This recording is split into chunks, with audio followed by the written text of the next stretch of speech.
아버지 감사합니다. 이 특별한 시간을 주께서 따로 띄워놓으시고 우리를 아버지 하나님 앞으로 초청하신 것 감사합니다. 우리가 마음을 다 열어놓고 나아갑니다. 말씀하심에 대해서 듣고 순종하고자 나왔습니다. 우리 가운데 계신 성령께서 우리 가운데 말씀하실 것을 믿습니다. 또 이해할 수 있는 힘 주시고 또 순종할 수 있는 힘 줄 것을 믿습니다. 주 앞에 나올 때에도 예물을 가지고 나왔습니다. 간절한 간구와 기도의 소원을 주 앞에 함께 올려드립니다. 모든 사람의 소원을 만족해 하시는 주님을 찬양합니다. 주여 들으시고 응답하심으로 평생에 주를 영화롭게 하는 삶이 다 되게 하여 주시옵소서. 예수 그리스도의 이름으로 기도합니다. 아멘. 할렐루야. 이 화면을 보니까 제가 기분이 더 좋아졌습니다. 훨씬 더 이 색깔이 선명해져서 기분이 좋으네요.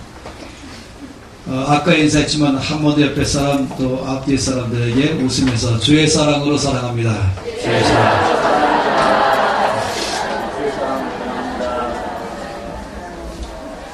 우리가 어제부터 내일까지 오전마다 말씀 보고 있는 큰 주제는 하나님께서 하늘과 땅의 모든 권세를 가지시는 분, 또한 하늘과 땅의 모든 것의 주인 되시는 분, 그 하나님께서 이것을 누구한테 맡길 것인가? 내가 나의 뜻을 이 땅에 계획을 세우고 이루는데 내가 누구를 통해서 그 뜻을 이루어갈 것인가? 이것을 끊임없이 주님은 찾고 계신다라고 봤어요. 하나님께서는 하나님 보시기에 옳은 사람에게 그것을 다 주신다라고 말씀을 보았죠. 그러면서 우리가 어제 보았던 말씀은 이제 그런 사람 중에 한 사람으로 다윗을 주께서 만나셨습니다. 그리고 다윗에게 주께서 어떻게 행하셨는가 하는 것을 우리가 좀 보는 과정이죠. 한 번 더 그 말씀을 더 보겠습니다. 사도행전 13장 22절 말씀입니다.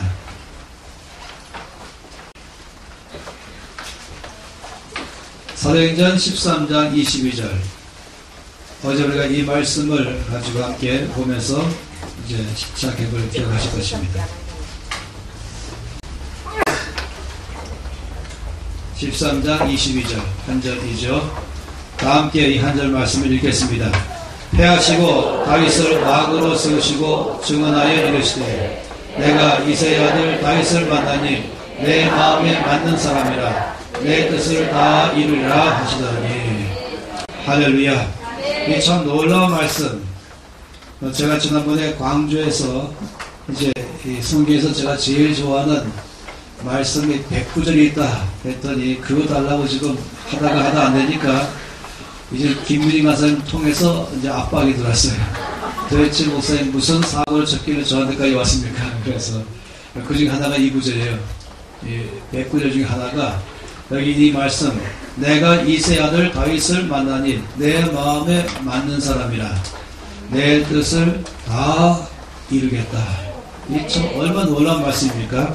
하나님께서 다윗을 만나보니 하는 것이죠. 내가 만나보니 내 마음에 쏙 들었다. 하나님 마음에 쏙 들었다. 하나님 보시기에 옳은 사람이다. 하나님을 찾는 사람이다. 하나님께서 이제 다윗을 만나서 하나님 마음에 쏙 드니까 주께서 결정하신 것은 내 뜻을 다윗을 통해서 다 이루겠다 라고 말씀하는 것입니다. 우리가 지금 이 말씀 볼 때마다 은혜가 되는 것은 뭐냐면 이것은 주께서 또 이렇게 말씀하는 거예요. 또 다른 다윗은 누군가 하는 것이에요. 어느 날에 누가 다윗이 될 것인가 하는 것입니다. 그래서 이 말씀 볼 때마다는 그냥 옛날 옛적에 있는 하나님 마음에 쏙 들었던 다윗을 보는 것이 아니라 다시 제가 바로 그런 사람 되겠습니다 라고 나서는 것이에요. 여러분 하나님 나라는 늘 아시는 것처럼 언제나 침노하는 자의 것이다. 다시 말하면 능동적이고 적극적으로 움직이는 것이에요. 주께서 우리가 누구를 보낼고 누가 우리를 왜 갈고 라고 말할 때 이사야가 말했잖아요. 주님 제가 여기 있습니다. 나를 보내십시오. 주께서 나를 불러낼 때까지 가만히 앉아있는 것이 아니라 주의 마음을 아는 순간 온 땅에 대한 그분의 뜻을 아는 순간 자원해서 나서는 것, 이것이 주님 나라의 특징이에요. 하나님 나라는 자원하는 나라인 것입니다. 즐거이 헌신하는 것이에요. 억지로 헌신하는 것이 아니고 마지못해 하는 것이 아니고 어떤 이 강압적인 것에 의해서 하는 것이 아니라 즐거이 헌신하는 것, 이것이 가장 좋은 것입니다. 할렐루야. 저는 신학교 다닐 때에 제 나이가 젊지 않은 나이에 신학교 갔습니다. 26살 때 갔습니다. 그런데도 가보니까 제가 젊은 나이에 속했어요. 40살이 넘는 사람이 10명이었어요. 몇 명 안 되는 학생들 중에서 그 10명은 각각 나름대로 여기저기서 살다가 온 사람들이에요. 그 중에 교수도 있었고 또 사장도 있었고. 그런데 한결같지 않은 말이 뭐냐, 젊었을 때부터 하나님 나를 부르셨지만 내가 그 부르심에 응답하지 않고 이리 빼고 저리 빼다가 이 40살이 돼서야 하나님이 완전히 사방의 문을 다 막으셔서 이제 내가 드디어 왔노라 이렇게 말해요. 그 사람들은 모두가 다 와 그랬죠. 첫날 소개할 때. 저는 그거 듣고 있으면서 답답했어요. 와 할 문제가 전혀 아니네. 지나간 세월은 누가 보상할 것인가. 부르실 때 바로 주님 제가 여기 있나이다. 그렇게 해서 쓰임받는 것이 더 귀한 것인데 그건 자랑거리가 아닌 것이거든요. 하나님 나라는 언제나 자원하는 사람을 먼저 쓰십니다. 그래서 이번 기간 동안에 저희가 갖고 있는 기계는 여러분 모두가 다 이제까지보다 훨씬 더 높은 차원으로 자원하시길 바랍니다. 저는 물론 이 기간 동안에 주께서 여러분에게 베푸실 은혜를 여러 가지 면으로 생각합니다. 첫째는 묶인 자들이 풀어질 것이고 또 상한 자가 위로받을 것이고 또 병든 자는 치료될 것이고 약한 자는 강하게 될 것이에요. 그런데 거기까지가 아니라는 것이에요. 거기를 넘어서서 저 앞에 쓰임받는 사람인 것입니다. 정말 하나님께서 이 다윗에게 말씀하시기를 내 뜻을 다 이루겠다라고 말한 것처럼 이 하나님께서 온 땅에 대한 큰 계획을 세우시고 그 큰 계획 가운데 우리 가운데 다 펼쳐 보이실 때에는 특별히 내 이름을 부를 때가 기다리지 마시고 마치 이사야가 말한 그대로 저 여기 있습니다. 저를 보내십시오. 늘 그 면에서 주께서 쓰시는 것이에요. 이 김일관 선생님의 이 간증을 가끔씩 들어보면 공통된 점이 있었어요. 무조건 손들었다는 거예요. 일단 누가 아는 사람 그럼 무조건 손들고 누가 할 사람 무조건 어릴 때부터 손들었다는 것이에요. 이것은 상당히 저 앞에 좋은 자세인 것입니다. 제가 하겠습니다. 이건 참 귀한 것이죠. 하나님은 그런 사람에게 먼저 기회를 주신 것입니다. 그래서 여기 말씀한 것처럼 이 다윗을 통해 주께서 우리에게 말씀하는 것이에요. 우리 가운데 이 다윗을 설명하지만 한쪽으로는 여러분에게 윙크하는 것이 아시죠? 주께서 지금 다윗이 굉장한 사람이다 라고 말하는 게 아니라 여러분에게 계속 윙크하고 있어요. 그 윙크를 좀 보시겠어요. 눈을 찌긋거리면서 네가 될 거냐 뭐 이렇게 지금 난 너를 보고 있다 이 말씀하네. 다윗을 말하는 게 아니라. 그래서 다윗 통해서 하나님은 여러분을 보고 계신 것입니다. 그래서 어제 우리가 말씀 보았던 것은 이 다윗 안에서 발견한 점, 하나님께서 왜 다윗을 사용하셨을까 라고 할 때에 우리가 어제 적어도 다윗을 사용하신 그 근본적인 그 왜 사용했을까 말할 때 우리 거기서 적어도 두 가지 사실을 알아듣습니다. 첫째, 하나님이 사람을 쓰실 때의 기준은 외모를 보지 않으시고 하나님은 중심을 보신다. 이것이 일단 가장 중요한 것이었었죠. 하나님께서 사람을 택할 때의 기준은 중심을 보시고 택하시는 하나님. 이것은 다시 말하면 여기 있는 모든 사람들에게 다 기회를 주시는 하나님 이렇게 말하는 것입니다. 예를 들어서 대졸 이상 이렇게 말하면 좀 달라지겠죠. 대학원 졸업 이상 그럼 달라지겠죠. 박사학위 소지자 그럼 달라지겠죠. 적어도 3대에 걸쳐서 예수 믿고 있는 사람 그럼 달라질 것이에요. 모태 신앙 이렇게 하면 달라질 것입니다. 성경 100독 이상 한 사람 그럼 달라질 것이에요. 그런데 그게 아니라 중심. 어제 예수 믿는 사람이라 할지라도 중심. 그러니 바울 같은 사람도 저 앞에 쓰임받도록 나갈 수 있었던 것입니다. 정말로 바울은 굉장한 사람이었어요. 핍박자로서 보통 핍박자가 아닌 것입니다. 어마어마한 사람인 것이에요. 생각해보세요. 이 지금 IS가 보통 문제 아니겠잖아요. 지금 예수 믿는 사람들만 공개적으로 참수하고 있어요. 거기 주동했던 사람이 어느 날 예수 믿고 완전히 바뀌어서 나는 이제부터 복음 전파하겠습니다. 그럼 여러분 어떻게 생각하세요? 안 돼! 라고 하죠. 안 돼. 나는 자유가 없어. 이렇게 말하실 것이에요. 저는 이전 단체에서 35년간 사역하다가 왔었는데, 그러다 보니 거기는 이제 사역자들이 상당히 많아요. 엄청나게 사역자들이 많이 있었죠. 그 중에도 저는 최고의 이 책임자들을 거의 100% 안다라고 말할 수 있겠죠. 한 50명가량 그 단체 전체 180개 나라에서 사역하고 있는 이 어마어마한 단체의 탑 50급 안에 있는 사람들. 근데 그 중에 상당한 사람들은 과거에 이 마약 중독자여서 삶을 어떻게 살 줄 몰라갖고 완전히 이 인생이 이 구렁텅이에 절망에 빠져 있던 사람도 있었고, 어떤 사람은 유명한 도둑놈도 있었고, 깡패도 있었고, 그런데 하나님께서 그런 사람들도 들어서 쓰신다 하는 것입니다. 물론 어떤 사람들은 어려서부터 이미 헌신했고, 그 어릴 때부터 주 앞에 자기 삶을 드린 사람도 그 중에 상당히 많이 있어요. 하나님 나라 안에는 언제나 중요한 것은 중심인 것입니다. 아무리 모태신앙이라 할지라도 지금 현재 중심이 주 앞에 있지 않으면 쓸 수 없다는 것이에요. 아무리 과거에 깡패였다 할지라도 중심이 주 앞에 나가면 쓰겠다는 것입니다. 그렇기 때문에 이전에 공부를 많이 한 사람도 쓰신다면 중심 때문에 쓰는 것이고, 이전에 공부 시간에는 가장 멀리 하는 사람도 중심 때문에 쓰는 것입니다. 그렇기 때문에 모든 사람마다 다 그걸 하면 나도 오늘부터 바꾸겠습니다. 이게 중요한 것이에요. 그래서 하나님께서 사람을 쓰실 때는 중심을 보신다. 이것이 중요한 것이었습니다. 그리고 두 번째는 이제 중요한 사실이, 그렇다면 중심은 어떻게 알 수 있을까? 이 보이지 않는 것이 중심인데 이 중심은 어떻게 알 수 있을까? 도대체 중심을 보신다고 말씀하시는데 어떤 중심을 보시는가 하는 것을 우리가 이제 살피기 시작했습니다. 그러면서 어제 첫 번째 하나님께서 보시는 중심의 첫째는 온유한 사람, 이것을 보았습니다.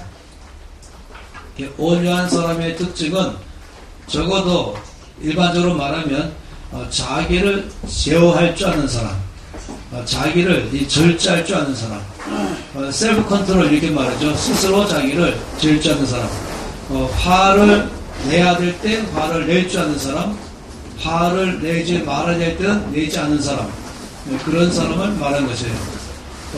화를 내지 말아야 될 때 화를 내면 그건 자기 절제가 안 되는 사람이에요. 온유한 사람이 아닌 것이죠.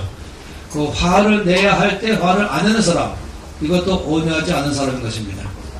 그러니까 자기 모든 삶을, 자기 자신을 자기의 감정 따라 움직이지 않고, 자기 생각 따라 움직이지 않고, 남이 뭐라고 말한 것에 따라서 반응하지 않고, 언제나 성령께 자기가 붙들릴 줄 아는 사람을 말하는 것입니다. 그러니까 이것은 하루아침에 있는 게 아닌 것이에요. 끊임없이 성령께 자기를 맡길 때부터 되기 시작하는 것입니다. 그래서 우리가 어제 첫째 다윗이 왜 쓰임받는가 말할 때 다윗은 온유한 사람이었다 하는 것이 우리가 첫 번째 봤던 것입니다. 오늘 우리가 보는 것은 두 번째, 하나님께서 다윗을 쓰신 것을 보면서 또한 하나님이 나를 어떤 면에서 준비되기로 바라시는가를 보기 하는 것입니다. 사무엘상 우리가 어제 16장과 17장을 보고 있었습니다. 이제 사무엘상 17장 말씀을 보겠습니다.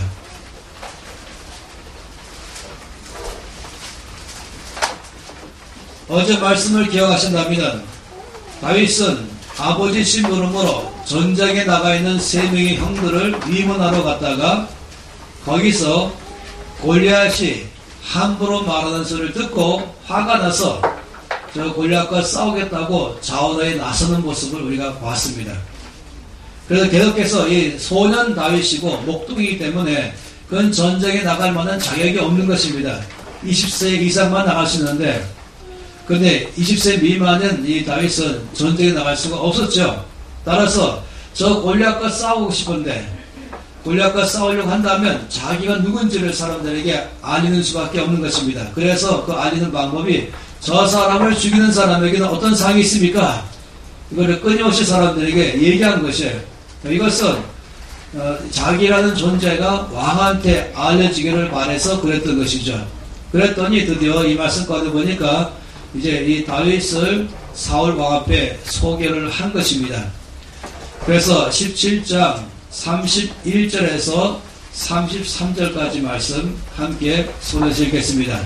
어떤 사람이 다윗이 한 말을 듣고 그것을 사울에게 전하였으므로 사울이 다윗을 부른지라. 다윗이 사울에게 말하되 그로 말미암아 사람이 낙담하지 말 것이라. 주의 종이 가서 저 블레셋 사람과 싸우리이다 하니 사울이 다윗에게 이르되 내가 가서 저 블레셋 사람과 싸울 수 없으리니 넌 소년이요 그는 어리서부터 용사임이니라. 아멘. 어떤 사람이 드디어 이제 다윗이 계속해서 말하니까 다윗이 한 말을 듣고 그것을 사울에게 전하였으므로 사울이 여기 말씀에는 즉시로 바로 다윗을 불렀죠. 그럼 생각해 보세요. 어떤 사람이 사울 왕한테 가서 왕이시여 드디어 저 골리앗과 싸우에 나가겠다는 사람이 나섰습니다. 자원해서 나섰습니다. 왜냐하면 왕이 저 골리앗과 싸운 사람에게는 세 가지 대해서 약속했잖아요. 첫째, 많은 상금을 주겠고, 둘째는 내 딸을 주겠고, 셋째는 세금을 면제해 주겠다. 가장 중요한 혜택인 것이에요. 그렇지만 아무도 그럼에도 불구하고 나서는 사람이 없었습니다. 이 사울 왕은 상당히 마음이 답답했죠. 지금 전쟁은 완전히 100대 0, 일방적으로 아무것도 못하고 있는 것이에요. 사기는 땅에 떨어져 있고 온 전체는 아주 풀이 죽어 있는 가운데 있는데 갑자기 누가 와서 말하기를 저 골리앗과 싸워야겠다고 자원한 사람이 있습니다 라고 말하니 어떻게 생각하세요? 그 순간 사울 왕은 갑자기 살아나기 시작했어요. 어떻게 했어요? 즉시 내려오라. 굉장히 마음속에서 위로가 되기 시작하는 것이에요. 드디어 싸우러 나갔다는 사람이 나서니까 얼마나 위로가 되겠습니까? 즉시 내려오라. 그래서 사람들이 다윗을 데리고 사울 앞으로 왔습니다. 그리고 말하기를 뭐라고 말했을까요? 이분입니다 라고 말했을까요? 이 아이입니다 라고 말했죠. 그 순간 사울이 어떻게 반응했을까? 일단 사울은 자기 보고 말하기를 침착하자. 침착하자. 절대로 저 아이에게 실망의 표정을 하면 안 된다. 그래도 그 용기가 가서는 안 돼. 가능한 내가 절제된 언어로 그리고 가급적 실망은 표시하지 않으면서 칭찬은 아끼지 않으면서도 저 아이는 말려야 되겠구나. 그런 마음으로 시작한 것이에요. 이 내용이 그렇지 않겠습니까? 그래서 사울 왕이 뭐라고 말했습니까? 근데 사울 왕이 말하기 전에 더 기가 막힌 것은 다윗이 오자마자 바로 왕 앞에 당당하게 뭐라고 말했습니까? 이렇게 말했어요. 그로 말미암아 사람이 낙담하지 말 것이라. 주의 종이 가서 저 블레셋 사람과 싸우겠습니다. 오자마자 바로 다윗이 당당하게 말하기를 저 사람을 제가 나가 싸우겠습니다. 저 사람 때문에 낙심하지 마십시오. 제가 싸우겠습니다. 이렇게 당당하게 말했습니다. 그때 이 사울은 다윗에게 아주 절제된 그리고 부드러운 그렇지만 단호한 어조로 뭐라고 말했습니까? 내가 가서 저 블레셋 사람과 싸울 수 없으니 너는 소년이요 그는 어려서부터 용사이다 라고 말했어요. 다윗은 지금 10대 중반밖에 안 된 소년인 것입니다. 그의 형 7명 중에서 3명의 형이 전쟁에 나가 있습니다. 그러니까 7명 중에서 3명이 나갔으면 나머지 4명인데 이 3명은 20살 이상인 것이에요. 이 4명은 20살 이하인 것이죠. 그리고 이 다윗은 거기에 맨 마지막 8번째인 것이에요. 막내인 것이죠. 그 다윗의 나이가 도대체 몇 살쯤 됐을까 생각하는 것이에요. 그래서 제가 보기에는 이 다윗의 나이가 15세에서 16세 정도였을 것이다. 그러니까 중3 뭐 정도 나이겠죠. 아니면 고1 정도 나이 말인 것이에요. 중3이나 고1. 그렇다고 해서 다윗이 또 특별하게 키가 큰 사람도 아니었어요. 그냥 정상적 표준 키였습니다. 여러분 아시죠? 유대인들은요, 한국 사람하고 모든 면에서 닮은 것이 많이 있어요. 이 골격도, 또 이 생각하는 이 지혜도, 스타일도 많은 면에서 닮았어요. 그래서 어떤 사람은 또 이렇게도 말하죠. 이 한국 사람들은 사라진 지파, 단지파 자손이다. 그래 단군이다 이렇게 말했다. 그렇게 말하는 사람이 상당히 있어요. 강력하게 말하고 있어요. 그리고 한국말과 이 히브리 말 중에 공통적인 언어가 많은 것도 좀 말하기도 하고, 사실상 한문을 만든 사람은 한국 사람이죠. 이 같은 동이족이라고 말하는 이 한국의 가까운 핏줄 조상인 것입니다. 중국 사람이 만든 게 아니에요. 그리고 이 한문을 보게 되면은 한문의 모든 스타일들이 히브리하고 많은 면에서 공통점이 있는 것입니다. 어쨌든 제가 가서 이스라엘 사람들 볼 때마다 이 유럽 가운데 있지만 장대한 사람들이 아니고 한국 사람들과 거의 닮았다라고 하는 것입니다. 그런데 어제 말씀드린 것처럼 이 골리앗은 일단 키가 아무리 작아도 2m 70, 크면은 3m 10. 거기에 이 다윗이 그 가운데 있는 것입니다. 아마 다윗의 키가 큰 키였다면 1m 60 가량 됐었겠죠. 그러니까 반밖에 안 되는 것이 소년이죠. 그렇기 때문에 이제 사울 왕이 다윗에게 이제 달래는 것입니다. 너 용기는 참 좋다. 그렇지만 너는 나가 싸울 수 없다. 이렇게 분명히 말했습니다. 그 다음에 이제 다윗이 사울 왕한테 한 말이 있습니다. 이것이 제가 말하는 이 109절 제가 좋아하는 것 중에 또 하나인 것입니다. 34절에서 37절까지 말씀. 이것이 지금 다윗이 사울 앞에 말한 말인 것이에요. 여기서 지금 오늘 첫 시간에 우리가 함께 주의 뜻을 배우기를 바라는 것입니다. 함께 34절에서 37절 말씀을 읽겠습니다. 다윗이 사울에게 말하되 주의 종이 아버지의 양을 지킬 때에 사자나 곰이 와서 양떼에서 새끼를 물어가면 내가 따라가서 그것을 치고 그 입에서 새끼를 건져내었고 그것이 일어나 나를 해하고자 하면 내가 그 수염을 잡고 그것을 쳐 죽였나이다. 주의 종이 사자와 곰도 쳤은즉 살아계신 하나님의 군대를 모욕한 이 그하고 짐승의 하나와 같이 되리이다. 또 다윗이 이르되 여호와께서 나를 사자의 발톱과 곰의 발톱에서 건져내셨은즉 나를 이 블레 사람의 손에서도 건져내시리이다. 사울이 다윗에게 이르되 가라, 여호와께서 너와 함께 계시기를 원하노라. 아멘. 이 말씀 가운데서 이제 분명하게 다윗은 처음에 낙담하지 마십시오. 염려하지 마십시오. 제가 나가서 싸우겠습니다. 이렇게 말하니까 사울 왕이 참 고맙다. 너 용기는 참 좋다. 그러나 너는 나가서 싸울 수 없다. 너는 소년 아니냐. 내 저기는 저 사람은 어릴 때부터 용사였다. 라고 말한 것입니다. 그랬더니 그 다음에 다윗이 그 사울왕 앞에 말한 말이 바로 이 내용인 것입니다. 이 내용 가운데서 우리는 많은 면을 배울 수 있어요.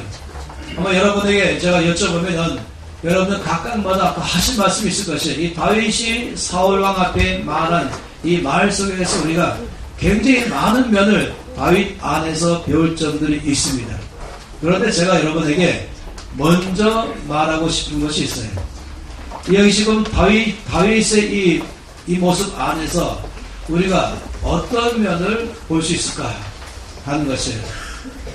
어떤 면이라고 말하고 싶냐면은 이렇게 말하고 싶어요. 여러분이 이 가로등기를 하면 알 거예요.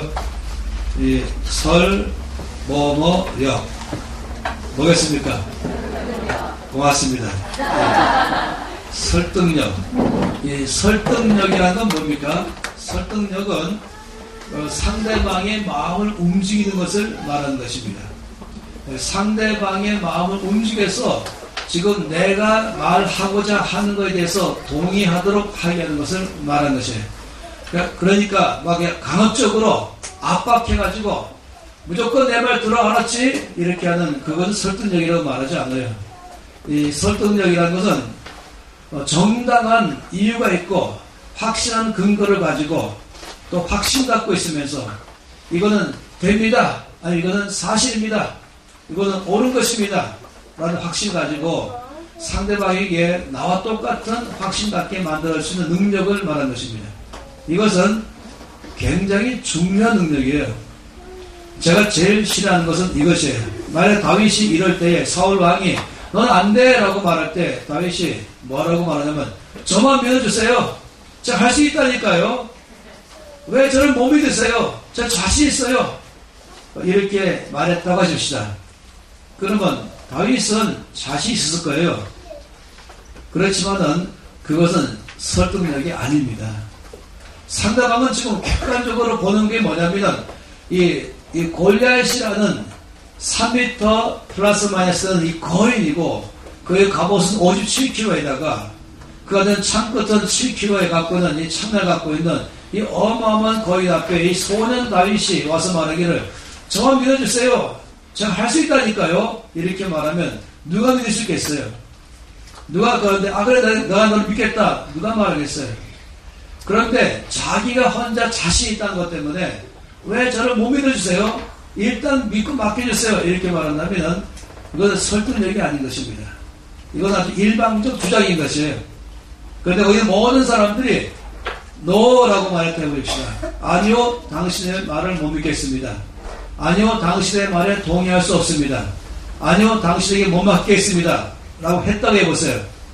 회의가 끝난 다음에 이 사람 밖에 나가서 다른 많은 사람들에게 뭐라고 말하면 내가 얼마나 이 옳은 일을 하고 싶은데 다 나를 반대한다.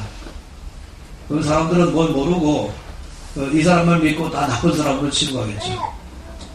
저는 그런 식의 회의하는 것을 제일 싫어합니다. 자기가 분명히 자신 있다는 근거가 있잖아요. 왜 자기가 일을 할 수 있을지에 대한 확신 있는 근거가 있는 것이 다른 사람들 못 보잖아요. 다른 사람들 골리앗 보고 소년 다윗 보고 있거든요. 근데 자기는 지금 근거가 있는 거예요. 근데 근거를 사람에게 알려줘서 내가 볼 수 있는, 내가 왜 그걸 할 수 있는지를 보는 그것을 그 사람도 볼 수 있게 해주는 것, 그 사람을 이해시키는 것. 그래서 저 사람이 이런 근거로 자신 있다고 말한 말이 근거가 있네. 그러므로 나는 당신에게 맡겠습니다. 이렇게 할 수 있게 하는 것이 바로 설득력인 것입니다. 그래서 저는 그런 것을 좋은 지도력이라고 말하고 싶어요. 그래서 저는 너무나 많은 경우에 보게 되면 무조건 나만 믿고 맡겨주세요. 내가 할 수 있다니까요. 근데 사람들은 못 맡기겠다는 게 아니라 못 믿는 거예요. 그 상황 속에 보니까. 회의할 때 보면은 그런 이 설득력 없는 회의하는 사람들이 너무 많이 있습니다. 그럼 나중에는 혼자서만 계속해서 사람들이 나를 신뢰하지 않는다. 사람들은 나를 그냥 반대한다. 근데 실제로 제가 보니까 반대를 하기 위해서 반대하는 사람은 극히 드물어요. 몰라서 반대하는 것이지.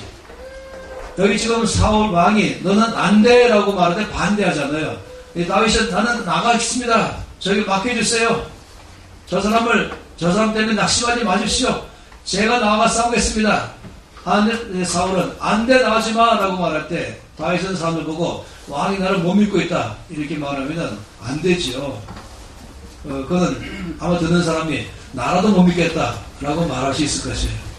근데 이 다윗은 결국 여기 맨 끝에 37절부터 어디 했습니까? 사울 왕이 설득됐어요. 그래서 어디 했습니까? 가라! 여호와께서 너와 함께 하실지로다. 가라! 이 사울 왕의 마음이 움직인 거예요. 그런 사울 왕이 설득된 것이에요. 그래서 저는 여러분에게 말씀드리고 싶은 게 뭐냐면 설득하는 방법을 배우시기 바랍니다. 그래서 내가 왜 자신 있는지, 내가 왜 이것을 할 수 있다고 하는지, 왜 나는 이거에 대해서 뭐가 아주 옳다고 말하는지에 대해서 사람에게 알려고 있는 것이에요. 이게 다윗은 바로 그런 면에서 말한 것입니다. 다윗은 이렇게 말했죠. 설득해야 되는데 방법이 뭐냐면 자기의 경험을 먼저 말했습니다. 자기가 왜 저 골리앗과 싸울 수 있는지에 대해서 왕의 마음을 설득하기 위해서 먼저 근거를 제시했습니다. 제가 아버지의 양을 지킬 때에 사자나 곰이 왔습니다. 와서 양떼 중에서 새끼 양 한 마리를 빼서 입에 물고 도망갔습니다. 그럼 제가 쫓아가서 그 입에서 그 새끼 양을 빼냈습니다. 그러면 그 이 사자나 곰이 화가 나서 나에게 덤벼들면 내가 그 수염을 잡고 쳐 죽였습니다. 이 간증, 자기가 과거에 자기의 삶에 일어난 간증, 제가 사자를 죽였고 곰을 죽였습니다. 이것은 지금 앞에 있는 골리앗을 대할 수 있는 근거인 것입니다. 근데 그것만이 아니에요. 그 정도로 말한 것이 아니라 다윗이 또 한 가지 더 확실한 근거를 말했습니다. 뭐라고 말하냐면 하나님께서 저를 사자의 발톱과 곰의 발톱에서 건져내신 것처럼 저 블레셋 사람의 손에서도 건져내실 것입니다. 이 중요한 또 한 가지 사실은 하나님이 나를 도우셨습니다. 자기 용기와 자기 한 일을 말하지만은 더 중요한 것은 이 모든 일을 할 수 있었던 것은 내가 굉장한 사람이 아니라 이 굉장하신 하나님이 나와 함께 계심으로 이것을 내가 이루어냈습니다. 이거 상당히 중요한 것입니다. 이건 더 신뢰하는 것이죠. 제가 잘 쓰는 이 영어가 있는데요. 그 영어는 너무 좋아합니다. 이 교회는 영어를 잘하는 사람이 많이 있다고 들어서 그렇습니다. A great man of God. 이건 뭐냐면 하나님의 위대한 사람 그런 뜻이에요. 이것은 하나님의 위대한 사람. 어떤 사람을 소개할 때 그 사람은 great man of God. 그 사람은 위대한 하나님의 위대한 사람입니다. 이렇게 소개할 때가 있죠. 그렇지만 저는 이런 소개보다 제가 더 좋아하는 소개가 있습니다. 이거 갖고 느낌이 안 되는 또 다른 소개가 있습니다. 그 뭐냐면 great 아니죠. 죄송해요. 칠판이 좋아졌습니다. man, 뭐겠습니까? great God. 달라요. 이 단어는 뭐냐면은, 저는 단지 하나의 사람일 뿐이지만은, 그러나, 저를 쓰시는 하나님은 위대하십니다.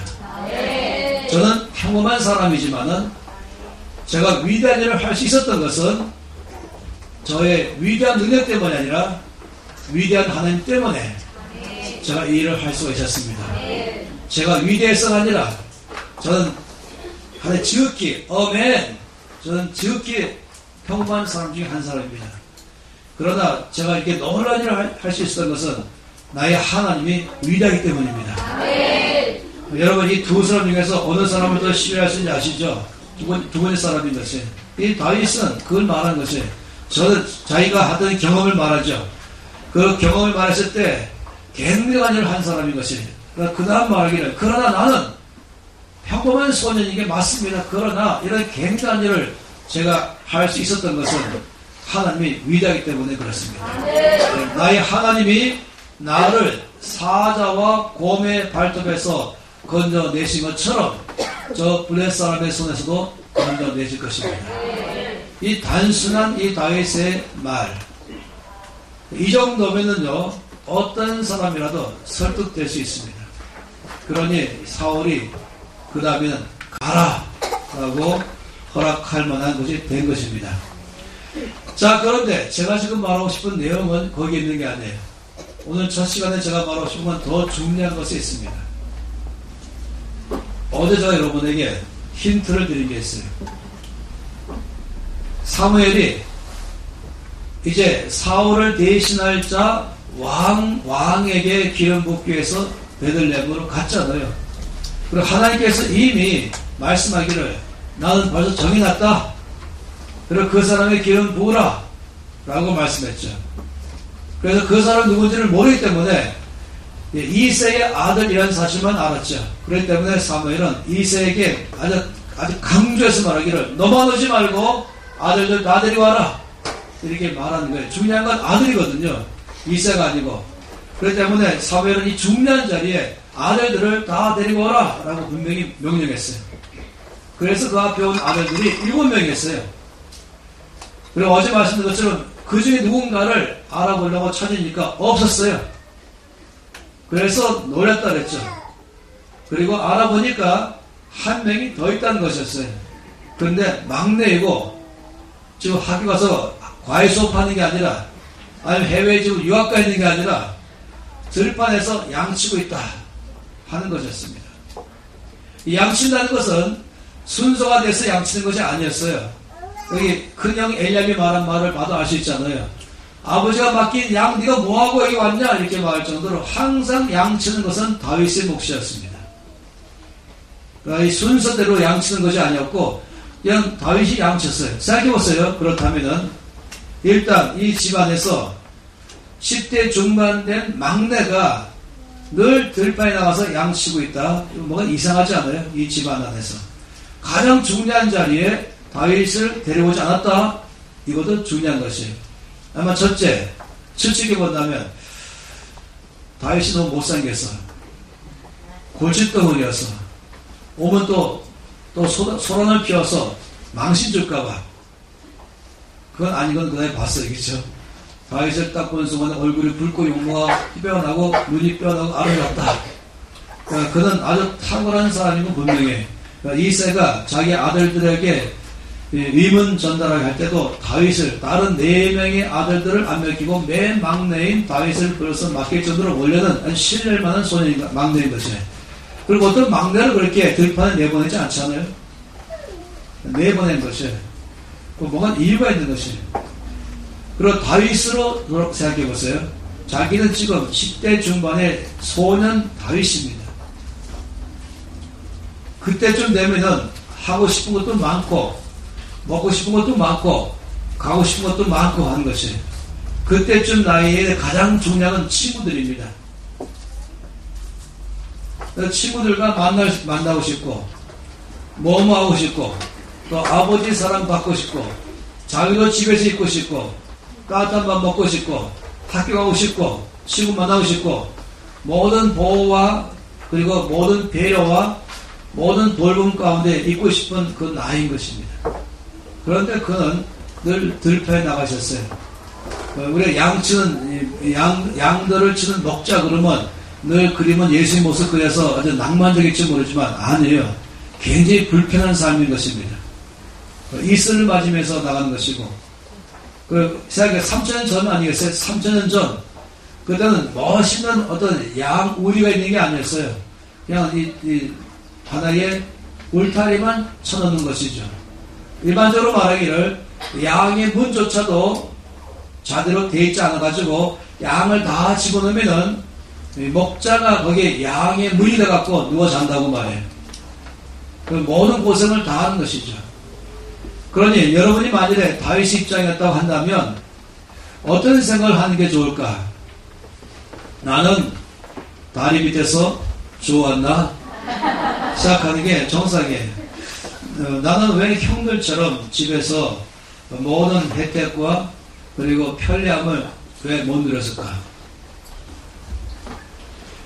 그래서 정상적인 이 정상이란 말고 자연적으로 이렇게 다윗이 들판에서 늘 양과 함께만 살면서 친구도 못 만나고 학교도 못 가고 집에도 있지 않게 되는 이런 삶을 계속 살게 된다면 아마도 다윗은 어떤 사람이 될 가능성이 가장 많을까 할 때 이제 이렇게 말하고 싶어요.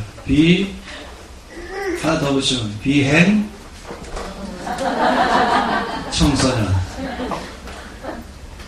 잘못된 길로 가는 것, 탈선하는 것, 모든 게 이제 분노에 차 있고 거절감 속에 자기는 집에서부터 거절감을 받았고 아마도 집에 와도 어떤 날 가끔 집에 와도 밥 먹는 시간에 딱 왔어요. 마침 와봤더니 식탁에 좌석에 자기는 없어요. 아예. 무슨 중요한 가정회의 자기는 당연히 거기 빠져 있어요. 네가 여기 왜 왔냐? 이 형이 말했죠. 너 여기 왜 왔냐? 양들은 누구한테 맡겨놓고 왔냐? 할 정도로. 그러니까 그는 여러 면에서 모든 혜택에서 제외된 사람이었습니다. 자기에게 마땅히 와야 할 권리가 자기에게 주지 않았습니다. 그리고 들판에서 양만 치는 것이었어요. 이쯤 되면은 비행 청소년 되는 게 정상이에요. 삐뚤어져야 되죠. 마음이 삐뚤어진 것이에요. 이제 모든 걸 바라볼 때마다 올바른 눈으로 바라볼 수 있는 눈이 마음이 삐뚤어지니까 세상이 삐뚤어 보이는 것이겠죠. 입을 열면은 부정적이고 불평과 원망하는 말과 고운 말이 나오지 않을 거예요. 고운 생각은 물론 안 나올 것이고 그의 얼굴 자체는 밝고 맑고 빛나는 얼굴은 아니었을 거예요. 웃음과 노래와는 먼 거리 속에 살만한 것이 바로 이 다윗의 입장인 것이에요. 왜 그랬을까? 대해서 많은 사람들이 의문점가 있었어요. 도대체 왜 이새가 막내 다윗을 그렇게 했을까? 그러다가 드디어 힌트를 발견했어요. 그 뭐냐면 이 훗날에 다윗이 큰 죄를 지었을 때에 회개했죠. 회개하고 자기의 회개를 아예 노래로 만들었어요. 그리고 성가대를 조직해서 아예 그 노래를 부르게 만들었죠. 온 세상에게 다 자기의 죄를 알렸어요. 그게 바로 시편 51편입니다. 그런데 거기에서 다윗이 이렇게 말한 말이 있습니다. 내 어머니가 제약 중에 나를 출생했다. 이 말이 나옵니다. 내 모친이 제약 중에 나를 출생했습니다. 다시 말하면 나는 내 어머니의 죄 가운데서 태어났습니다. 이제 이걸 가지고 여러 사람들은 원죄를 말하는가? 원죄 알죠? 모든 사람은 날 때부터 죄인이다. 그럼 모든 사람은 다 죄인이고 따라서 모든 사람은 날 때부터 제약 중에 나는 것이에요. 그래서 내 어머니가 제약 중에 내가 태어났습니다. 이렇게 말하는 말인가 하기에는 너무나 그렇지 않은 것이에요. 그럼 무엇을 말할까 할 때에 일반적으로 내린 결론, 그리고 저는 거기에 확실한 결론 가는 게 뭐냐면 다윗은 사생아로 태어났다. 정상적 가족관계 안에서 그는 태어난 것이 아니다. 그는 집 안에서 자라나기에는 눈에 가시 같은 존재가 되어 있었다. 우리나라에서 말하는 홍길동이 바로 그걸 알겠어요. 아비를 아비라 부르지 못하고 하면서 맨날 비빈 돌아다니는 그런 모든 거에서부터 항상 한 칸 뒤로 물러가 있는 왜 다윗은 그 집 안에 있지 못했을까? 라고 말해 그는 사상하였다 하는 것이에요. 형들로부터도 그렇게 곱게 보이는 것이 아니었던 것이죠. 이새가 다윗을 사랑하든 말든 상관없이 그가 이 집안에 있을 때 일어나는 어려움을 이새는 그걸 몰려하기 시작한 것입니다. 다윗은 이때 올 때부터 그는 모든 면에서 편안한 관계 속에 있지 않았던 것입니다. 근데 참 놀라운 건 이것이에요. 이 다윗이 말하는 말 가운데 놀라운 것입니다. 다윗이 사울왕 앞에 뭐라고 말했습니까? 제가 아버지의 양을 지킬 때에 사자나 곰이 왔습니다. 만약 다윗이 비행 청소년이 됐다 생각해보세요. 왜 나만 늘 들판에서 살아내냐? 왜 형들은 늘 집에서 살아내냐? 그러니까 배달은 동생이죠. 그러니까 형들은 배달은 형님들이고 따라서 그는 자기 바로 위의 형이 아마 몇 개월 빠를지도 모르겠어요. 아마 며칠 빠를지도 모르겠죠. 그리고 그러다 보니까 7명의 형들이 있지만은 그 나이가 뭐 연년생으로 따지면 한참 하겠지만 그렇지 않다고 생각하는 것입니다. 그러다 보니까 15세, 16세가량에서 그라고 예상하는 것이에요. 그런데 웬만하면 그는 늘 입이 나와서 살게 되겠죠. 그리고 이제 제일 이 다윗에게서 화가 나고 하는 것은 바로 양들일 거예요. 너희들 때문에 나이 고생한다. 그러면 양들을 대할 때 다윗은 화풀이 대상 안 그러겠어요? 양을 치는 막대기와 지팡이는 양들을 때리는 지팡이로 바뀔 수 있는 것이에요. 뭐 양들이 알아서 먹든지 말든지 억지로 마지못해서 늘 매일마다 불만이 꽉 차 있으면서 일을 하면서 불평불만으로 꽉 차 있는 그런 다윗 될 가능성이 많이 있다는 것입니다. 그런데 놀라운 사실은 이 양떼를 지킬 때에 사자나 곰이 왔다는 것이에요. 그러면은 만일에 이것이 싫은 사람이었다면 냅둬 도망가는 것이죠. 너 왜 도망왔냐라고 말하면 사자가 왔어요 라고 말하면 누가 뭐라 했어요? 이 구실이 되는 거예요. 이 일을 하지 않으면 핑계거리 되는 것이에요.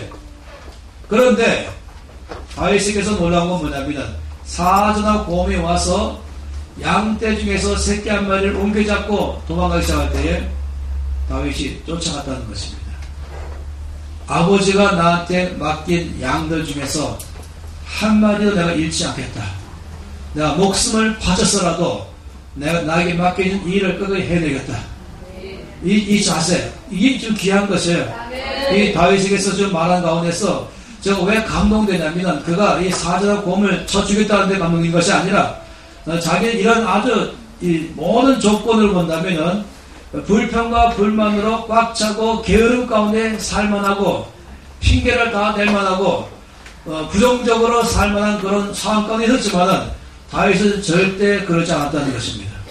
이 사자나 곰이 와서 양떼 중에 새끼를 잡았을 때는 그는 자기 목숨을 던져서라도 양을 빼내올 수 있는 이 삶, 자기한테 맡겨진 일에 관해서는 목숨까지 바치면서 최선을 다하는 삶, 누가 나를 알아주든지 말든지 상관없이 인정하든지 말든지 상관없이 이것이 나에게 맡겨진 것이라면 내가 목숨 다 바쳐서 최선을 다하는 삶, 이것이 지금 다윗 안에서 보는 장면인 것입니다.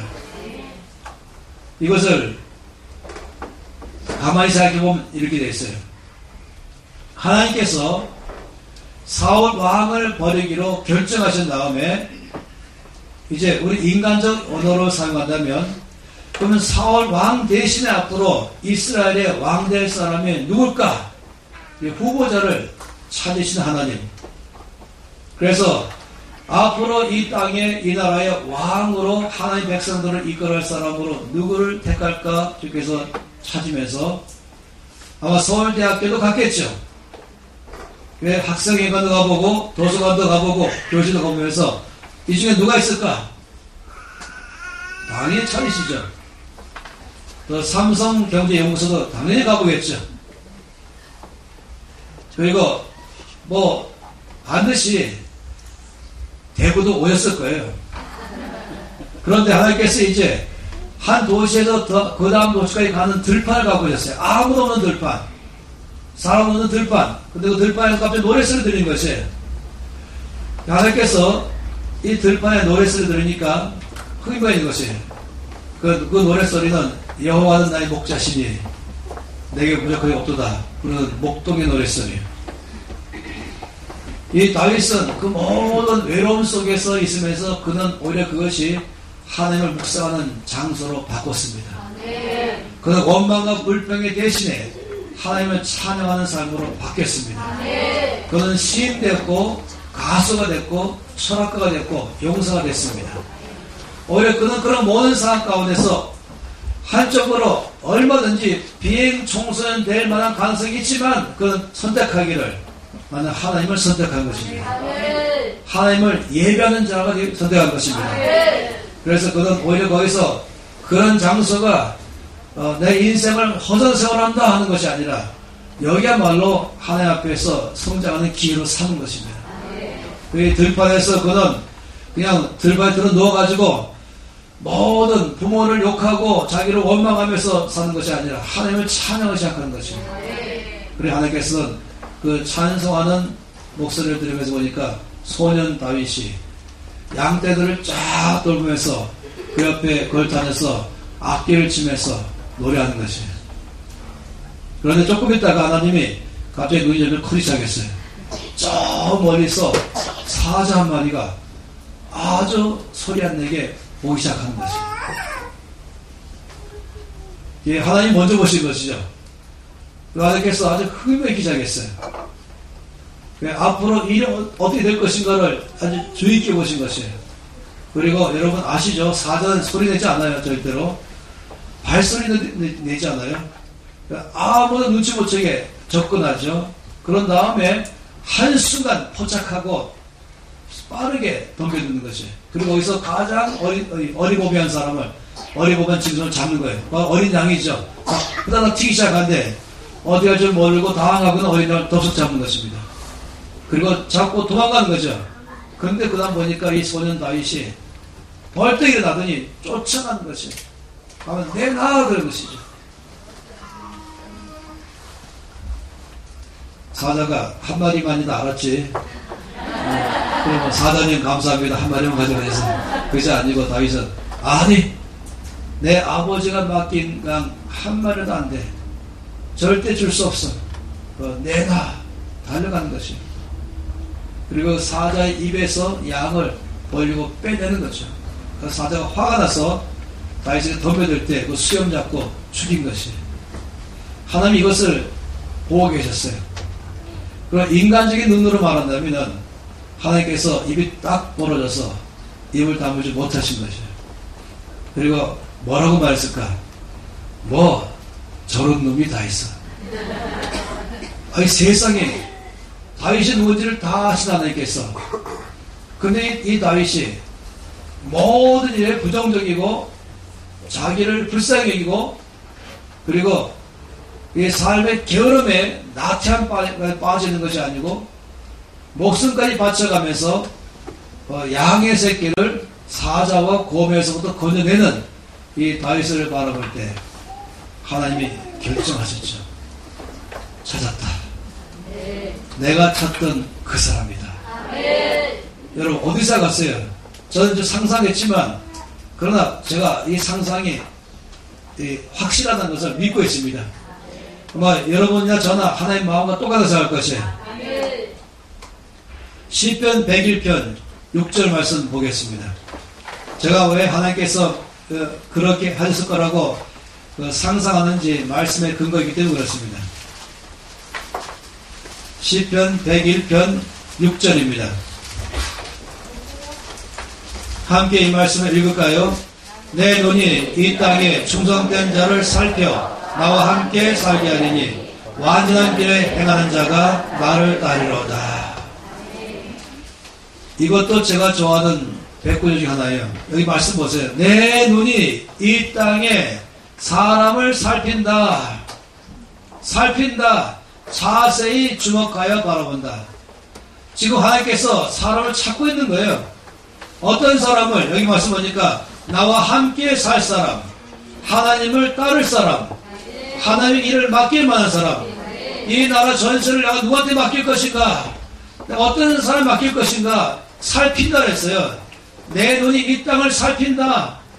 내 눈이 이 땅을 보면서 사람들을 살핀다. 지금도 마찬가지예요. 지금도 주님은, 주의 눈은 온 땅을 살피는 것이죠. 그런데 주께서 찾기 원하는 사람 어떤 사람입니까? 충성된 사람인 것이에요. 이 다윗에 갖고 있는 중심이 뭔지 아십니까? 충성인 것이에요. 이 충성, 자기한테 맡겨진 것에 관해서는 남이 나를 알아주든지 말든지 상관없이, 인정받든지 말든지 상관없이, 이것을 하면 내가 이익될까 손해될까 상관없이 이것이 내가 해야 할 거라고 안다면 목숨 바쳐서라도 최선을 다해서라도 마음도 변치 않으면서 끝까지 이 일을 해내는 것, 이게 충성인 것입니다. 그런데 이것은 하나님이 보고 계신 것이에요. 하나님이 가장 원하는 사람이 어떤 사람이 충성된 사람인 것입니다. 여러분 아시잖아요. 맡은 자들이 구할 것은 능력이니라 안 했어요. 하나님께서 맡은 자들에게 구할 것은 능력이 아닌 것이 충성인 것이에요.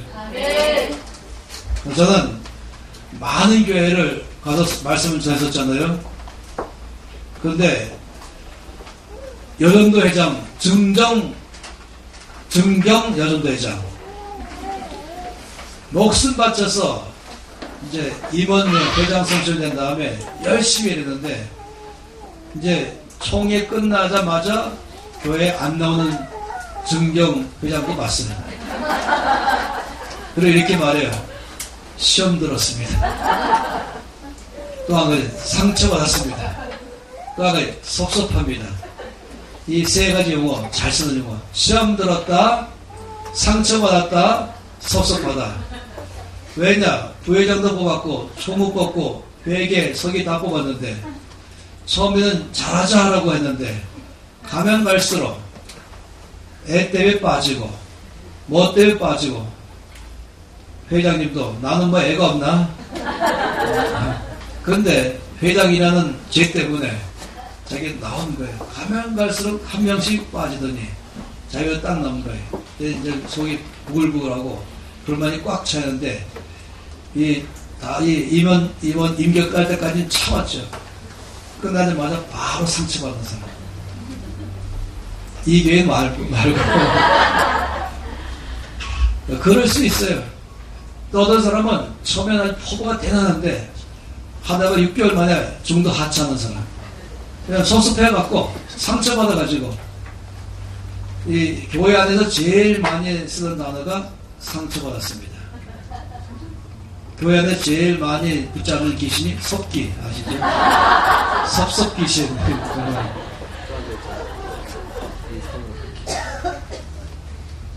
우리는 사실 이 상처받기 쉬워요. 살다 보면은 섭섭하기 쉬워요. 그 사실이죠.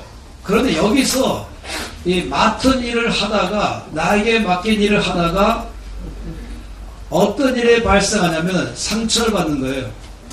맡은 일을 하다가 섭섭한 일이 발생하는 거예요. 이럴 때 여기서 충성된 사람과 아닌 사람이 거기서 표시하는 것입니다. 충성된 사람이라면 상처받을 일이 발생해도 그것을 끝까지 해내는 사람이에요. 충성된 사람이라면 섭섭한 일이 발생해도 끝까지 해내는 사람이에요. 그리고 끝까지 해낸 다음에 또 맞춰도 또 끝까지 또 하는 사람이에요. 이게 충성된 사람의 특징입니다. 이 충성이라는 것은 변하지 않는 마음이죠. 그래서 성경에서 충성된 사람을 뭐에다가 비하자면 소금에 비하면 소금의 특징은 변하지 않는 것이다. 그래서 이 소금, 충성이라는 단어는 나는 변치 않겠습니다.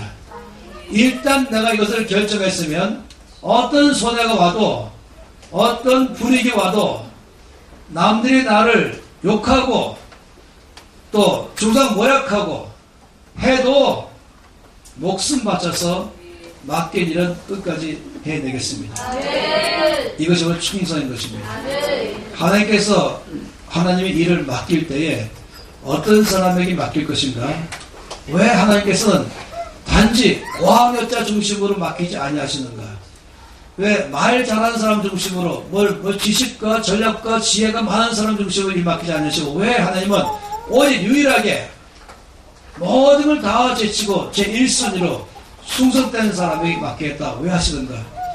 왜냐하면 아무리 똑똑하고 아무리 배운 게 많이 있고 아무리 실력이 탁월하다 할지라도 일단 섭섭해지면은 일단 상처받으면 관두겠다는 거예요. 이 관두겠다는데 무슨 방법을 하시겠습니까? 그 다음에는 별거 방법을 다 회유시켜가면서 달려가면서 일을 해도 일단 마음에서부터 섭섭함과 상처가 따이기 시작하면은 옛날 같지 않아지는 거예요. 하나님 다 하신 거죠.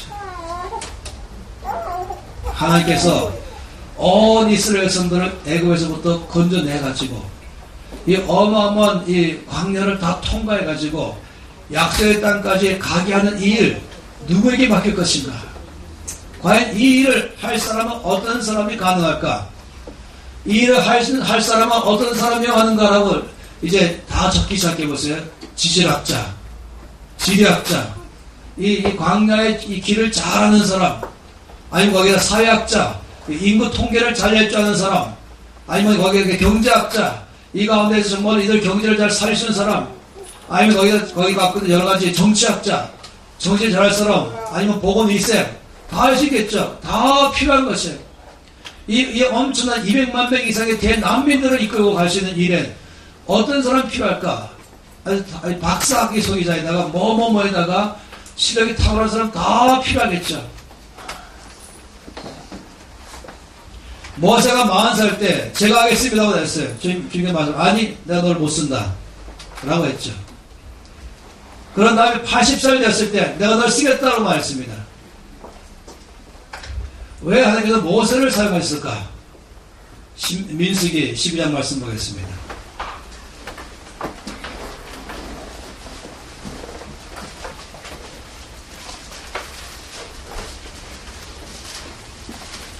어제는 우리가 1절에서 3절까지 말씀 보았습니다.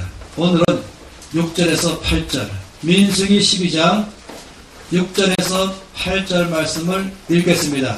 이르시되 내 말을 들으라. 너희 중에 선지자가 있으면 나 여호와가 환상으로 나를 그에게 알리기도 하고 꿈으로 그와 말하기도 하거니와 내 종 모세와는 그렇지 아니하니 그는 내 온 집에 충성함이라. 그와는 내가 대면하여 명백히 말하고 은밀한 말로 하지 아니하며 그는 또 여호와의 형상을 보거늘 너희가 어찌하여 내 종 모세의 비방하기를 두려워하지 아니하느냐.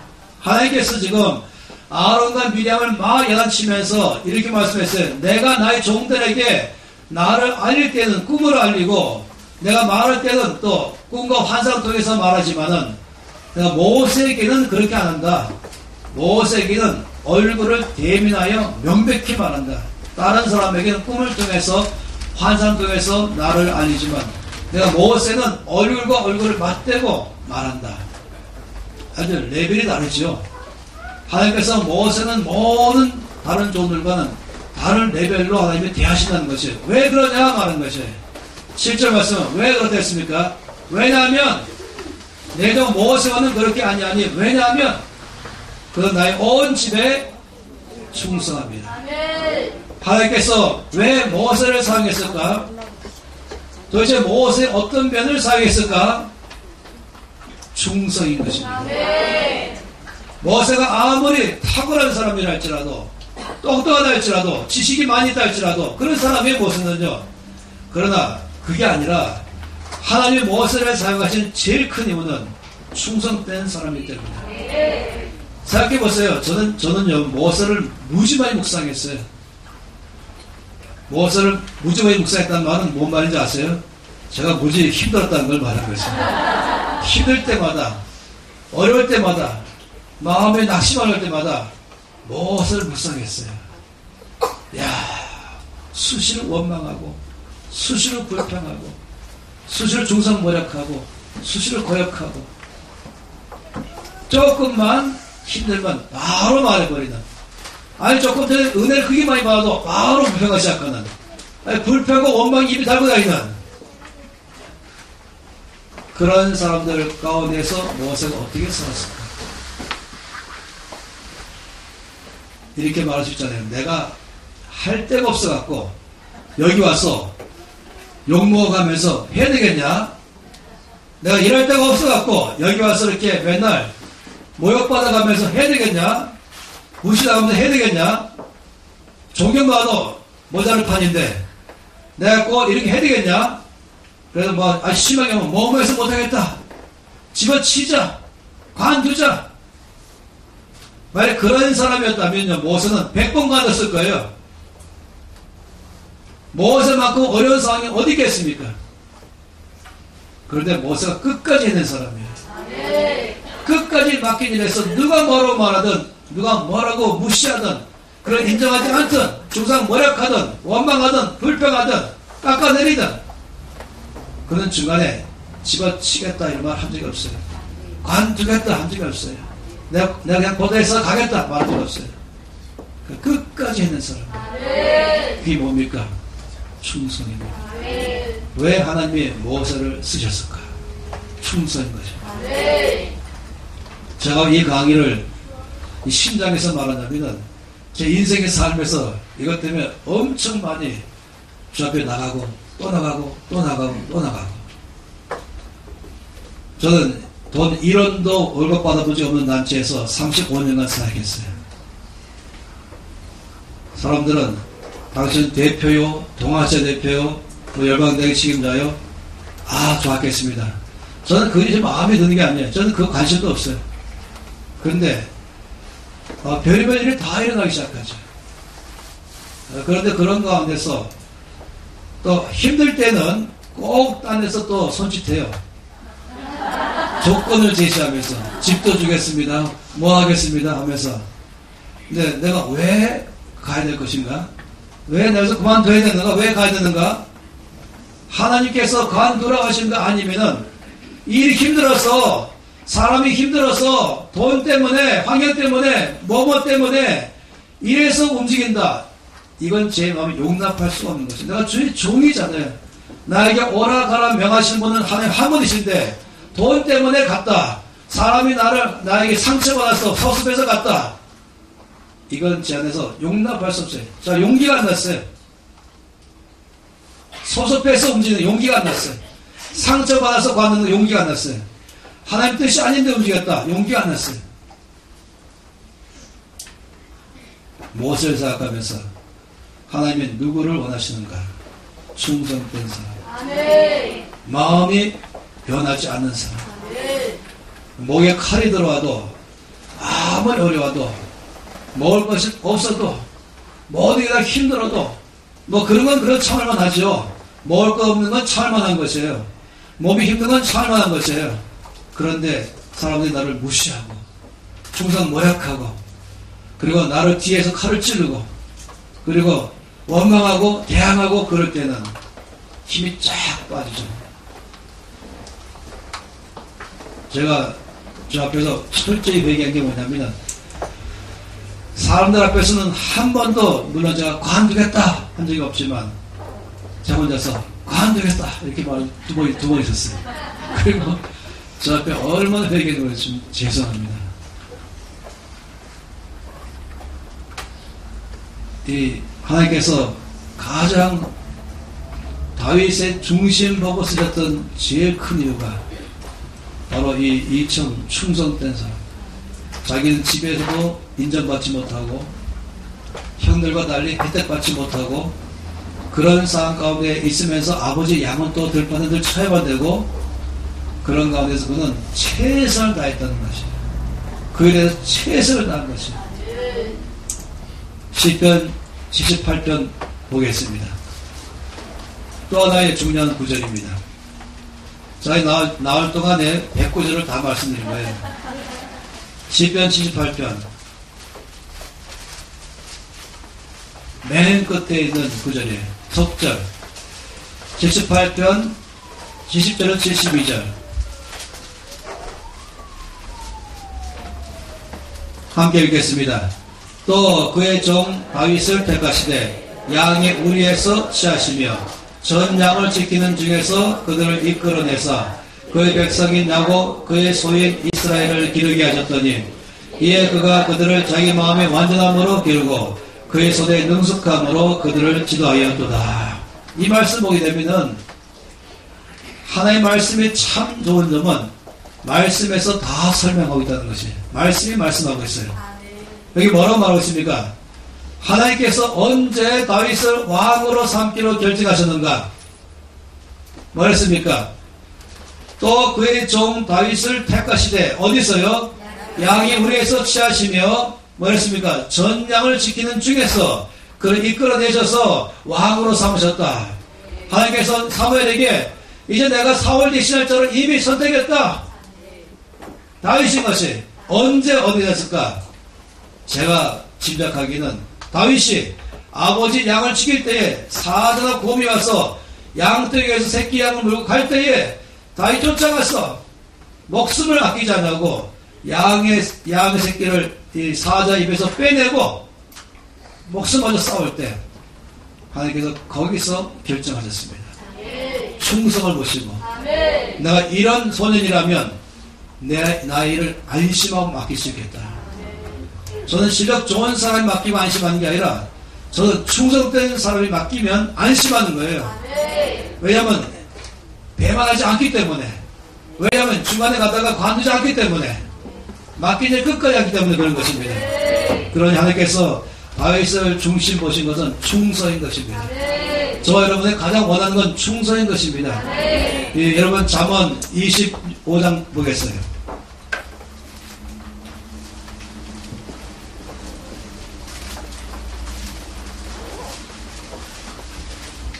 잠언 25장 13절 놀라운 말씀 있죠. 잠언 25장 13절 읽겠습니다. 충성된 사자는 그를 보낸 이에게 마치 추수하는 날에 얼음 냉수 같아서 능히 그 주인의 마음을 시원하게 하느니라. 충성된 사자는 어떤 사람인가? 한마디로 말하면 주인의 마음을 시원하게 하는 사람이다. 얼마큼 시원하게 한 사람인가? 출소하는 날에 얼음 냉수 같이 만큼이다. 땀이 비 오던 쏟아지면서 목이 몹시 마른 가운데서 누가 얼음 냉수 갖다가 딱 가져줄 때에 우리가 말하기를 시원하다. 얼마큼 시원한가? 머리 끝에서 발까지 온몸이 시원하다 하는 것처럼 하나님 말씀하기를 충성된 사람은 하나님의 마음을 시원하게 하는 사람입니다. 주께서 그런 사람을 찾는 것이죠. 디모데전서 1장 12절.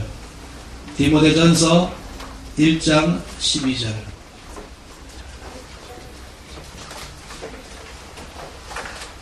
제가 참으로 좋아하는 말씀입니다. 얼마나 귀한 말씀인지 모르겠어요.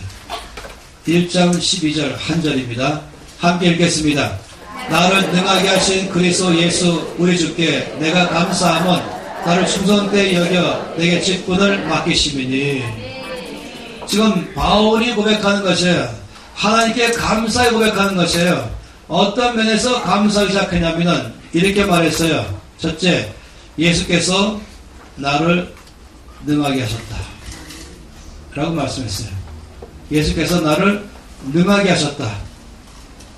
나에게 능력 주었다는 것이죠. 나를 모든 면에 감당할 만한 사람 되게 하셨다. 두 번째, 예수께서 나를 충성되이 여기셨다 라고 말했어요. 세 번째 보니까 예수께서 나에게 직분을 맡기셨다. 이 세 가지인 것이에요. 여러분 이 말씀 보시면은 잘 보세요. 첫째, 예수께서 나를 능하게 하셨다. 둘째, 예수께서 나를 충성되이 여기셨다. 셋째, 예수께서 나에게 직분을 맡기셨다.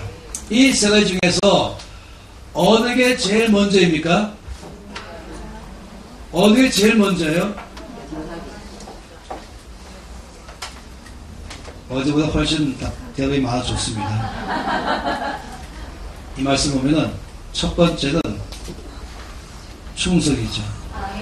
먼저 바울이 충성된 사람인 걸 알게 됐을 때에 그 다음에 두 번째에 직분을 맡기시고 이게 일, 그 다음에 직분 맡기시고 그 다음에 세 번째 그 일을 감당할 능력 주셨다는 것입니다. 여기에 여기셨다 이 말씀 여기다 이 단어가 참 놀라운 것이에요. 주께서 나를 충성되이 여기셨다. 이 말은 한 번에 야 너 충성된 사람이구나 이렇게 말하는 게 아니라는 거예요. 이 말은 어떤 말이 전제되냐면은 회계장부를 기입하다 이게 전제인 것이에요. 장부 기입 아시죠? 물건이 돈이 들어오고 돈이 나가는 거 이걸 전부 이 장부 기입이잖아요. 금전 출납부 수입 지출 잔액 수입 얼마 지출 얼마 잔액 얼마 그래서 한 달간에 이 가계부를 다 적지 않습니까? 그럼 맨날 잔액 얼마 하는 것처럼 동일하게 내 모든 삶에 대해서 우리 주께서 자세히 살피셨다는 것이 나를 관찰하셨다. 나를 자세히 살펴보셨다. 그리고 내가 하는 모든 일을 다 보신 다음에 맨 마지막으로 결론 내리기를 충성. 여기서 말하는 충성되이 여기셨다 단어는 그래서 내가 너를 이제 충성된 사람이라고 인정하겠다 이 말인 것입니다. 한 번에 된 것이 아니라 이 바울이 많은 삶을 다 보신 다음에 결론적으로 너는 충성된 사람으로 너 인정하겠다. 그 다음에 그에게 일을 맡긴 것입니다. 그리고 그 일을 감당할 능력 주신 것입니다. 여러분 이것은요 이 세상에서 사람 쓰는 것과는 반대입니다. 이 세상은 어떤 사람이 일을 맡깁니까? 능력 있는 사람이 일을 맡기죠. 그러나 하나님께서는 어떤 사람이 일을 맡기시는가? 충성된 사람이 일을 맡기는 것이에요. 그리고 그 사람이 맡은 일에 대해서 충성을 다하면 그 일을 감당할 능력 주시는 것입니다. 이게 다른 것이에요. 어떤 사람들은 심지어 교회에서 직분 맡기면은 말하기를 나 능력이 없어서 못 맡습니다. 하나님께서 당신 능력 보고 맡기는 게 아니라고 하는 게 필요해요. 제가 물어보죠. 당신 능력이 없는 건 제가 인정하겠는데 하나만 물어보십시다. 주님을 사랑하십니까? 주께서 맡긴 일에 목숨 다해서 할 각오 있습니까? 예, 그건 있죠. 그래서 맡기는 것입니다. 능력 보고 맡기는 게 아니라 충성 보고 맡기는 것입니다. 그 충성 가지고 내가 능력이 안 돼도 맡기려 내가 최선을 다하면 놀랍게도 그 일을 감당할 능력을 위로부터 부어주는 것이에요. 이것이 주님 나라의 원칙입니다. 이것은 직분은 여러분 오해하지 마세요. 직분은 목사, 장로, 권사, 집사만 말하는 게 아니에요. 성가대원, 저희 교사 이것만 말하는 게 아닌 것이에요.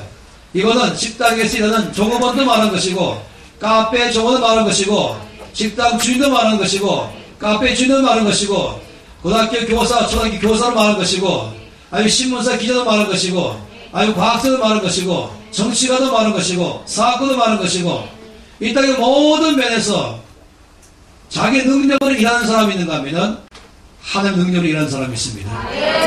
이 세상이 준 돈 갖고 사는 사람인가 하면 하나님이 주신 돈 갖고 하는 사람이 있는 것입니다. 그건 레벨이 달라요. 자기 능력으로 일하는 사람과 하나님의 능력 주시고 일하는 사람은 차이가 커요. 그렇죠? 내 힘을 일하는 사람과 하나님의 힘을 일하는 사람은 어마어마하게 차이가 큰 것입니다. 하나님께서는 바울을 쓰신 제일 큰 이유는 능력 많아서 쓰신 것이 아니라 바울의 충성됨 때문에 쓰셨다. 이쯤 되면 여러분 모두가 다 주님 저도 할 수 있습니다.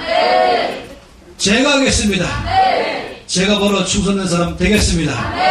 여러분 한 가지만 더 말씀 보고 잠깐 쉬겠는데, 그러면 바울의 충성됨이 여겼다 말씀하시는데, 이제 금전출납부를 다 계산하셨는데 어떤 면에서 계산했을까? 바울의 어떤 면을 주께서 장부에 기입했을까? 이걸 보면은요, 저와 여러분도 주께서 똑같이 보시는구나 알 수 있어요. 누가복음 16장입니다.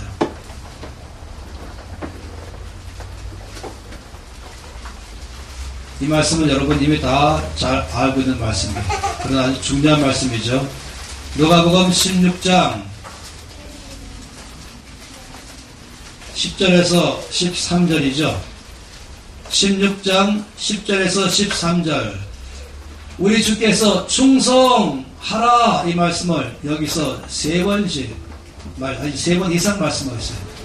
함께 10절에서 13절 읽겠습니다. 지극히 작은 것에 충성된 자는 큰 것에도 충성되고, 지극히 작은 것에 불의한 자는 큰 것에도 불의하니라. 너희가 만일 불의한 재물에도 충성하지 아니하면 누가 참된 것으로 너희에게 맡기겠느냐? 너희가 만일 남의 것에 충성하지 아니하면 누가 너희의 것을 너희에게 주겠느냐? 집 하인이 두 주인을 섬길 수 없나니 혹 이를 미워하고 저를 사랑하거나 혹 이를 중여기고 저를 경여길 것임이라. 너희는 하나님과 재물을 겸하여 섬길 수 없느니라. 성경 전체에서 여기만큼 주께서 충성을 말씀한 데가 없습니다. 보통 명확하게 말씀했어요. 여기서 보면 세 가지 면에서. 첫째, 지극히 작은 것에 충성하라. 첫째, 지극히 작은 것에 충성하라. 둘째, 불의한 재물에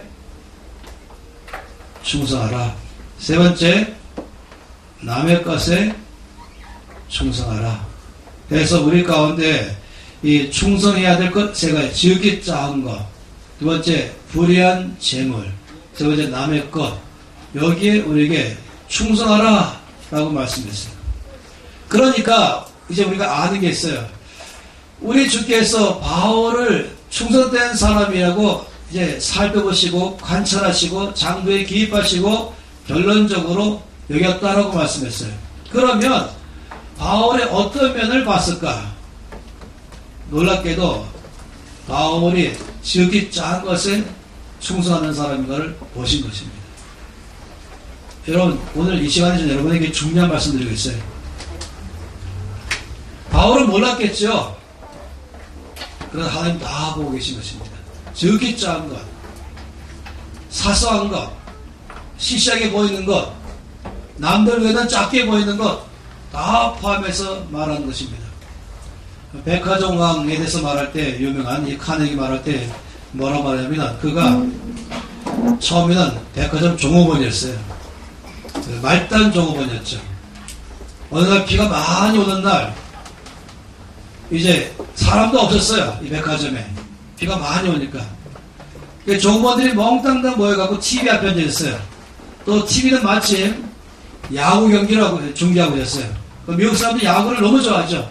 멍땅 이 비가 많이 오는 날 백화점만 한성하고 종업원들이 멍땅 모여서 야구 시합을 보고 있었어요. 그런데 마침 거기에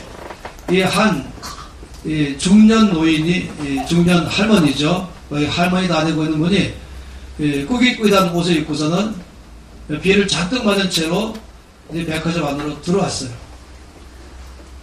모든 사람들을 힘껏 쳐다본 다음에 귀찮은 거예요. 지금 중요한 게임이 있거든요. 그러니까 좀 보기에 좀 초라해 보이는 노인이 오니까 관심 없는 거예요. 근데 굳이 이 사람은 벌떡 일어나서 바로 가서는 아주 친절하고 공손하게 무엇이 원하십니까? 뭘 필요하십니까? 자세하게 설명하기 시작했어요. 그 다음에 이제 그 다음 주에 이 종업원에게 이 사장실에서, 백화점 주인 사장실에서 불렀어요. 그 회장실이죠. 그래서 처음 그 회장실에 올라갔어요. 갔더니 거기에 그날 있었던 그 아주머니가 앉아 계신 거예요. 그 회장님 부인이었었죠. 그래서 너무 감동돼갖고 이 청년의 성실함과 청년의 친절함과 손님을 대하는 이 모습에 대해서 남편한테 말했던 거예요. 그러면서 이 사람의 이제 삶이 어떻게 시작했는가를 말해주는 내용입니다. 적이 작은 것입니다. 하나님께서 다 보신 것이죠. 우리들의 삶은 이 세 가지로 꽉 차 있어요. 눈 떠서 눈 감을 때까지 우리들의 삶은 큰 일로 차 있는 것이 아니고, 여기 불의한 재물은 잘못 본 재물은 말이 아니라 여기에 참된 것, 이렇게 참된 것, 하늘의 것, 그 재물은 땅의 것이거든요. 하늘의 것, 은사, 하나님 나라의 사역 다 포함한 것이에요. 왜 이번 주간에 이렇게 재정이 강하게 하는가?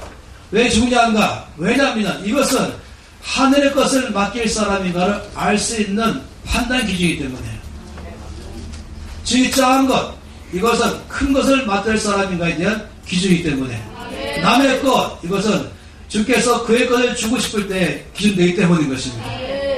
여러분, 우리들의 모든 사람들은 하나님의 눈이 온 땅을 살피면서 충성된 자를 살핀다 말할 때, 그것은 큰 일 할 때 말하는 게 아닌 것이에요.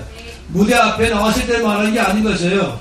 무대 뒤에서 남의 안 보는 데서, 깜깜한 데서, 숨 막힌 데서, 땀 흘리는 데서 거기서 갖다가 게으르지 않고 최선을 다해요. 내가 맡긴 일을 다 할 때, 남이 보든 안 보든 인정하든 안 하든 나에게 유익하든 안 하든 상관없이 내가 맡은 일을 최선을 다할 때, 그게 작은 일이든 재물이든 남의 것이든지 기억하세요. 하나님만은 보고 계신다. 하나님의 장부에 기입하신다. 그리고 그걸 통해서 하나님은 일을 맡기신다. 성경이 어디를 봐도 다 그런 것이에요. 어디를 봐도 늘 먼저 거기에 최선을 다하는 사람을 쓰셨습니다. 다윗도 그랬고, 요셉도 그랬고, 모세도 그랬고, 성경에 나오는 역사 인물을 다 그런 것입니다. 처음부터 큰일을 맡기지 않았어요. 처음부터 무대에 나오게 한 게 아니었어요. 처음에 아주 작은 것부터 맡겼어요. 그리고 처음에는 무대 뒤에서 맡기 시작했어요. 그런데 거기서 최선을 다하는가? 때로는 무시받기도 만들었어요, 일부러. 때로는 사람들 앞에서부터 손해보기도 만들었어요. 상처받을 만한 일을 일부러 만들어서 허락하셨죠. 섭섭한 일을 당하도록 하는 게 허락하셨죠. 그리고 보고 계신 것이에요. 그래도 맡긴 일에 끝까지 해내는가. 하다가 중간에 관두는 사람 너무 많이 봤어요. 소속돼서 관두고, 상처받아 관두고, 너무 작다고 관두고, 시시해서 관두고. 근데 그게 한마디로 말하면 기회였거든요. 하나님은 기회를 주신 것이에요. 저 여러분 모두 가운데 기회인 것입니다. 저는 껌을 심을 때 늘 이 은박지 있는 껌을 사요. 왜냐하면 껌 씹고 나서 항상 은박지에 싸서 쓰레기통에 버린다. 왜냐? 주님 나를 보고 계시거든요. 이 자연시험인 거예요. 차 주차할 때도 꼭 내려서 한번 확인하고 이 손을 물고 주차했는가. 왜냐하면 뭐 그럴 수 있지 않겠어요? 그러나 아니에요. 하나님께서 저기 작은 거 포함되죠. 화장실 불 끄고 켜는 거, 2층 남자 화장실 꼭 나올 때 불 끄고 나오는 거, 물도 조금밖에 안 쓰는 거, 뭐 남의 물에 막 펑펑 쓸 수 있잖아요. 꼭 쓸 만큼 쓰는 거. 저거 왜 그렇게 하냐? 자격심이거든요, 지금. 주님이 저를 보고 계신 것이에요. 그 아무것도 아닌 것이 보이죠? 아니요. 주님 말씀하기를, 저기 작은 것에 충성된 자는 큰 것에 충성되고, 저기 작은 것에 충성되지 않으면 그것 맡겨도 못한다. 혹시 여러분들은 나같이 위대한 사람에게 저 청소비를 맡겨? 내 군번도 그게 아니고 내가 아주 위대한 사람인데 그 시시해서 맡기면 막 불평하면서 관둬버리고 안 나와버리고. 제가 알아요. 그런 사람은 큰 거 맡기면 나를 알아주는구나 하겠지요. 끝까지 안 해요. 끝까지 안 하는 것이죠. 정부에서 중요한 회의 있다 그러면 꼭 나가면서, 교회 회의 있다 그러면 수시로 빠지는 사람 또 가끔 봤어요. 마음이 상하는 거예요. 세상에서 유명할지 모르지만 하나님께서는 별별 없는 사람일지 모르겠어요. 정말로 주께서 충성된 사람을 원하는 것입니다. 이건 오늘도 늘 마찬가지입니다. 모든 삶에서 여기에 아주 중심에 있는 게 뭔지 아세요? 재물이에요. 재물에 충성할 때 하늘의 것을 맡기는 것입니다. 하나님은 저와 여러분에게 큰 것 맡기고 나십니다. 하늘의 것 맡기고 나십니다. 그런데 재물부터 먼저 맡기시는 거예요. 그리고 보고 싶은 거예요. 어디에 사는가? 내 빚졌다. 그럼 어떻게 맡길 수 있겠어요? 내 재물을 가지고 충성되지 않는다. 그럼 어떻게 하늘의 것을 맡기겠어요? 저는 알고 있어요. 저는 제가 일하는 모든 것에서는 제가 35년간 일했던 단체를 포함해서 모든 면에서 이런 빚져본 적이 없었어요. 그리고 모든 사람에게, 회계장부 받은 모든 사람에게, 또 지도자 모든 사람에게 철저히 재물에 대해서 깨끗하라. 왜냐하면 우리 단체를 하나님이 쓰실 것이다 말 것이냐의 기준은 좋은 조직체와 뛰어난 프로그램이 있는 게 아니라 재물에 충성하는 거 있다. 그래서 철저히 다뤘어요. 저 자신도 철저히 다뤘고, 왜냐면 하나님 보고 계시거든요. 분명히 말씀했잖아요.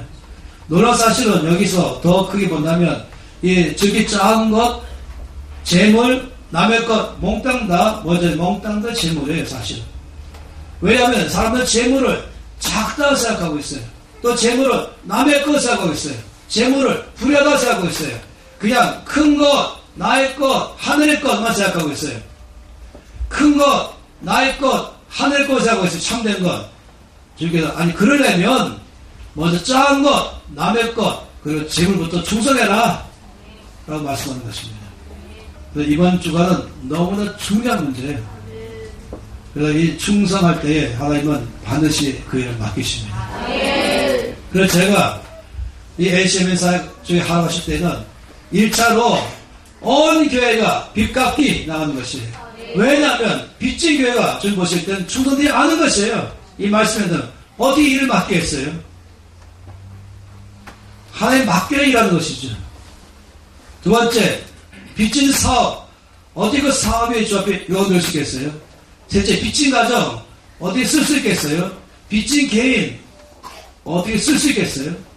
그렇기 때문에 목숨 바쳐서 빚부터 갚자. 그 다음에 이제 쓰시는 것이에요. 재물에 충성해야 됩니다. 기도하겠습니다.